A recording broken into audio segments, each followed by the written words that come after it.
ब्रह्मांडाचे नायक आणि सर्व गुरूंचे गुरु असलेले श्री स्वामी समर्थच्या मंदिरामध्ये, श्री वटवृक्ष मंदिरामध्ये गुरुपौर्णिमा मोठ्या उत्साहामध्ये साजरी होत असते। आणि त्याचाच एक भाग म्हणून गुरुपौर्णिमेच्या दिवशी येणाऱ्या भक्तांची गैरसोय होऊ नये आणि भक्तांना सुलभ दर्शन व्हावं यासाठी प्रथमच यावेळी मंदिर जे आहे वटवृक्षाचं ते 24 तासापैकी 22 तास खुलं राहणार आहे।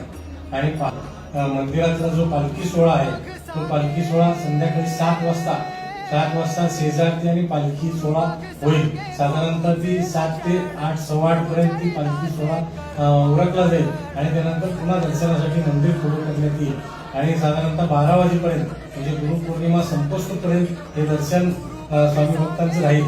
सर्व स्वामी भक्तांना देवस्थानच्या मंदिरी गाणगापूरवरील भक्तनिवास येथे 12 ते 2 या वेळेमध्ये भोजन महाप्रसाद देखील श्री वटवृक्ष स्वामी महाराज देवस्थानच्या वतीने सोय करण्यात आलेली आहे।